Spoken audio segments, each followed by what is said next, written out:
double heart taps. How you feeling, everyone? Welcome to Mindful Ethics. This is our Dharma study.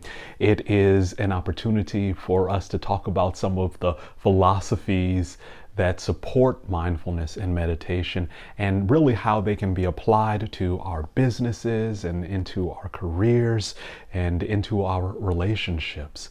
Because it's one thing to meditate, and then we have to take what we've gained, all the insight we've learned, and we have to process it. And we process it through the lens of the Dharma, or some of these teachings which help support our practice. And so that's really what we're here for. And I'm glad that you're joining me today for this wonderful Dharma study.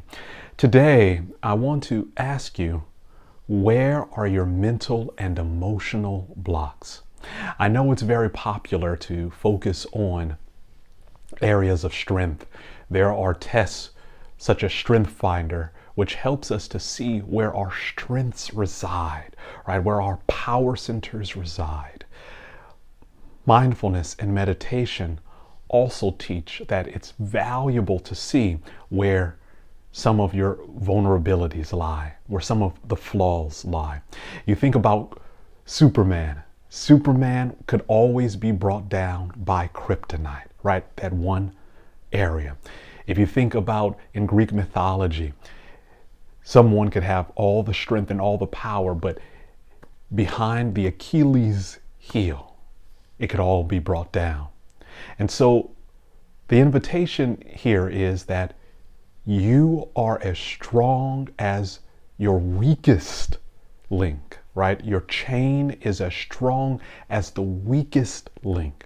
And if you are on a foundation that is not solid, that is not secure, that is filled with cracks, then your building may collapse. It may fall down. And similarly with our character and with our values, if they're not on a solid foundation, if they're not on strong ground, then they too can collapse. We too can have moments of weakness. And so this is why it's vital to bring awareness to areas of vulnerability in your life. This isn't to say that we're here to dwell on them, and this isn't to say that we're going to overly identify with them, because that's not the case. It's just that we're bringing awareness to these areas of vulnerability so that we can meet them and so that we can support them, right? It's just like if you have a fence up and one of the pillars, one of the posts are loose, you bring reinforcements there. You shore it up. You bring support there to help sustain it. In your business, if you don't know where your vulnerabilities are, where your weak points are, where your flaws are, then you have to bring awareness to it so that your business can continue to grow. Otherwise, it will collapse under its own weight. And I guarantee you, if you don't know where your weaknesses are, your competitors surely do. That is the key here. All right. So let's take a deeper dive in to see what the Dharma says about meditation. I'll move this over to the other side so that you can get a good look. And so it says here in chapter 1, verse 8, it says, just as a storm cannot prevail against a rocky mountain, so avarice, right? That's that clinging, that's that grasping, that's that craving. It says, so avarice, and in other translations, it says, so Mara, that was the temptation in the mythological tradition. It says, so avarice can never overpower one who lives meditating on the impurities, who is controlled in their senses, moderate in their consumption, and filled with faith and earnest effort. Whew. That's a lot. There's a lot of juicy material here that I really want to interrogate a little bit further, that I really want to take a deeper dive into, because it helps us to see in a right perspective how we can root ourselves in One, bringing awareness to our vulnerabilities, but not dwelling there, and really turn our vulnerabilities into a place of strength and a place of courage. And so it says, just as a storm cannot prevail against a rocky mountain. So right there, it's equating your situation, right? Your situations that you are going through in your businesses or in your relationships, right? If you want it to be a refuge, if you want it to be a place of strength, if you want it to be a fortress, just as a storm cannot prevail against a rocky mountain, right? How do you turn yourself, right? Your business into a strong, solid, rocky mountain, right? That is rooted in something, that has a foundation in something. If you want to do that so that your avarice, so that your senses, so that all your critics and your haters and everybody who is just talking negatively about you, how do you root yourself so that you don't succumb to all those negative thoughts and those negative ways of being? Well, it outlines this path, right? So if you live meditating on your impurities, and it's important to note here that the text references meditating on the impurities, because sometimes in life we only think that it's important to focus on our strengths, right? Where we are strong and powerful. Right here, it says in this verse to meditate on the impurities. Where are your vulnerabilities? Where are your flaws? Where are the character misalignments? If you do not know where you are on shaky ground, right? Whether it is in your how you think about yourself, right? If your thought processes are always negative, if you're ruminating on the bad, constantly replaying and catastrophizing how badly things will go, that can be a place of avarice that you can cling on to. That can be a place that will ultimately bring you down if your thinking is not in alignment with something higher, right? Towards something more noble. To your character, right? How you act in private, how you act when no one's looking. If you are not in alignment with a deep sense of who you are and the values of who you are, there may be a character misalignment, right? And so that could be an impurity, right? You can think about your level of effort, right? If you're not giving the right effort, if you're being lazy, that can also be an impurity that you should bring focus to. Now, this isn't to say that this is saying this is who you are. You're not saying I'm a lazy person, I'm not a good person. That is not what this is about, right? It's not about focus on your impurities. It's meditating. It's bringing awareness to it. It's illuminating it. It's bringing a sense of spaciousness to it. That is what meditation is all about. It's about tending to it with wisdom and compassion so that you can figure out what are skillful and wise ways to overcome it, to move beyond it. And so it's so important, right, that you meditate on the impurities, not identify with them, not say this is who I am, not conclude that your story will be ended by them, that your business will collapse from them. I'm not saying any of that. The text isn't saying any of that. The practice of mindfulness and meditation isn't saying that. But it is saying that you have to bring awareness to the impurities, to the vulnerabilities within your life. And it says, who is controlled in their senses, right? It's so easy to get swept away, right, by an idea or a thought or a smell, right? We can just get so tempted by one little thing, right, and forget about the larger mission, right, and forget about the initiative. If you have a great idea for a business, but you don't have solid financial controls or governance in place, or a solid system of onboarding new individuals, or a way of interacting and supporting your customers, you won't be in business for long, right? That's not a solid foundation. And so you always have to not just focus on the one thing that your senses is drawn to. Let's say you're drawn to the creative activity, right? You're drawn to the creation of something, to the idea of something, but you're not doing work around HR and documentation and all those other areas that must be supported in your business.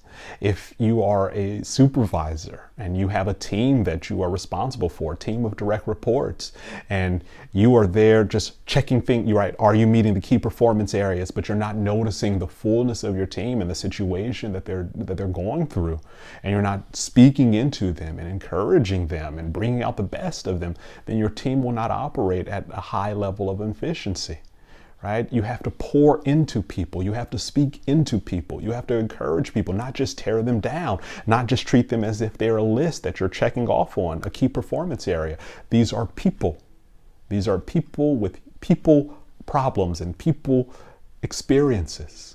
Treat them as people and not just things to do on your to-do list, right? Really be present, really be attentive when you're listening to people. Whether it's your staff, whether it's your customers, whether it's your investors or your board members, those are moments of connection that you're looking for. And so if you're not good at that, at the kind of people, human to interaction, those interpersonal skills, it's vital that you begin to say, what systems can I put in place so that I can enhance that quality? And so that's that aspect of senses, moderate in consumption. Sometimes we just bite off so much and we forget that we have to have provision for an extended period of time, right? If you have a limited runway capital in a startup, which you bet it all on one key feature, but you won't have time to scale because you've run out of runway, you've run out of capital. So you have to be moderate in your consumption, not only in what you're purchasing and what you're consuming, but also in what you're expending, right? In your budgeting, in your in other aspects of your business as well. So be moderate in your consumption. And it concludes with this last line that many people don't necessarily think about when they think about meditation, but it's a key part of it. And it says, to be that rocky mountain, you should be filled with faith and earnest effort. Faith and earnest effort. It's so important to have this sense of faith. And faith in this sense is not necessarily thinking about, right, some kind of pie in the sky kind of way. It's not thinking in a way where it's like, oh, one day, it's not in this kind of just illusory, hopeful way, nebulous kind of way. It is about being rooted or bonded to something, to a sense of rightfulness and a sense of truth, right? That is that faith and an adequacy of a skill set and a sense of talent that you hold, right? So that if you are filled with faith, filled with this bond, filled with this truth, right? Filled with this knowing that you have the ability to meet what arises and you have earnest effort. I meet so many people who have a dream, but they don't do any work on it, right? They have a goal, they have a vision, but they're too scared to take a step further on it. If you do not move forward, if you do not advance, if you do not progress, you will atrophy, you will fade. You have to step into flow so that you can be met with greater strengths. Strength builds upon strength. There is an important process in life that is known as compounding, right? Compounding growth.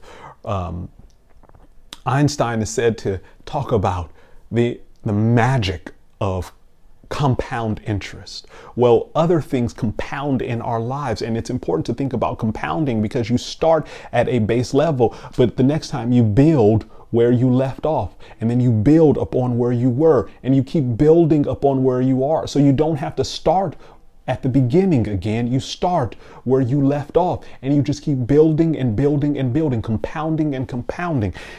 That is earnest effort. We compound our strength.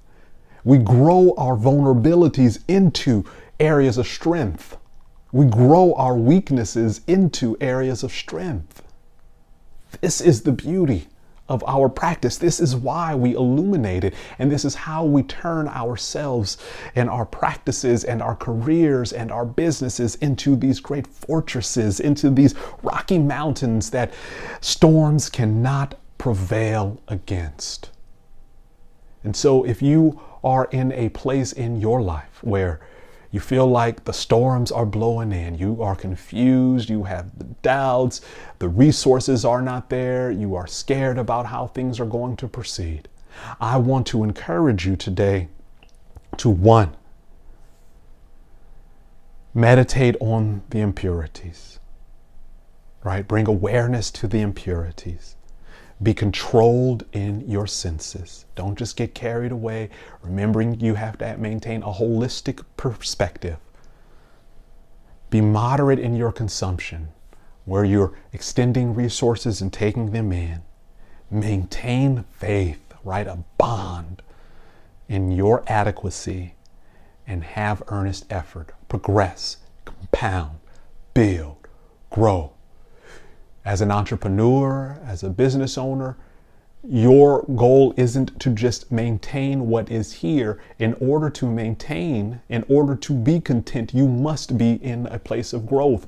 The universe is in a place of growth. It is still expanding. And the instant it stops expanding, the hypothesis is begins to contract. The instant you stop growing, the instant the impulse to grow stops,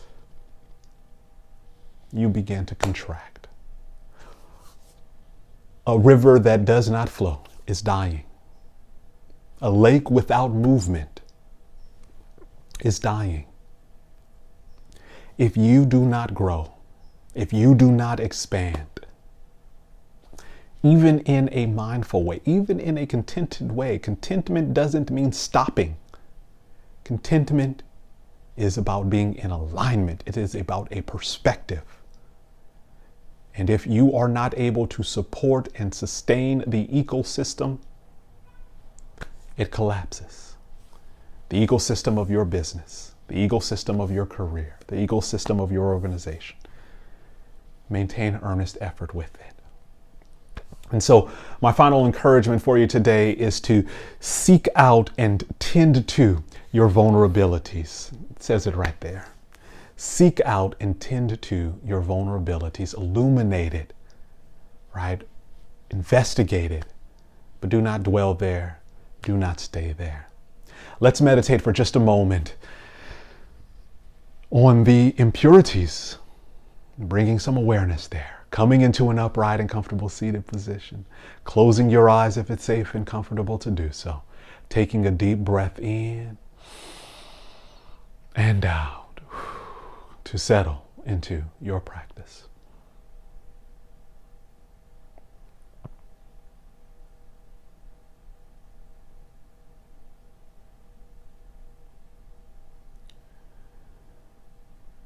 May you choose to be strong as a mountain that a storm cannot prevail against.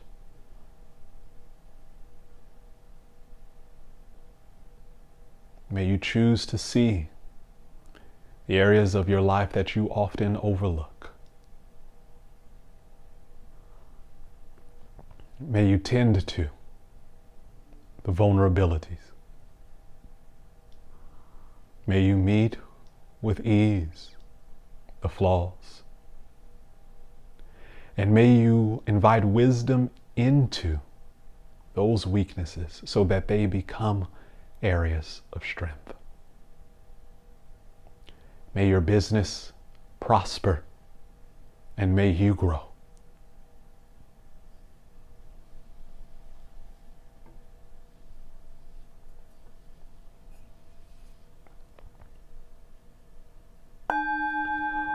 Well practiced, friends.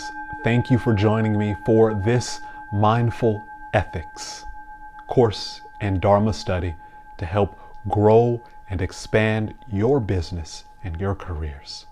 Double heart taps. Hey friends, generosity is the hallmark of mindfulness and meditation.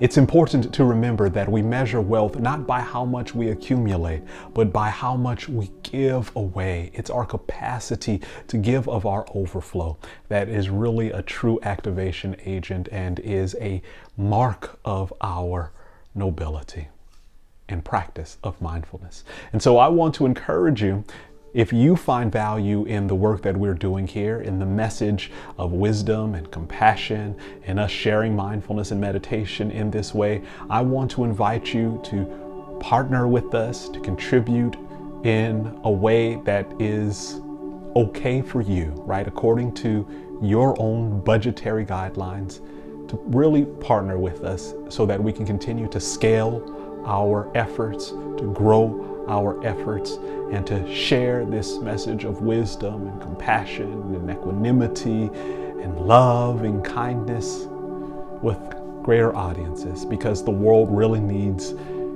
this movement. And this is a growing movement, this mindful movement, this higher vibrational movement, this expanded consciousness movement, however you want to phrase it.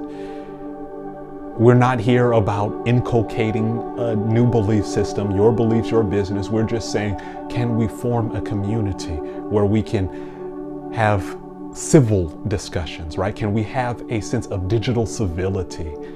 Can we have a connection, even though we're in different places all over the world? And so if this is something that resonates with you, if this is something that you say, you know what, I like that, it resonates within my heart, is true, I invite you to contribute according to your capacity.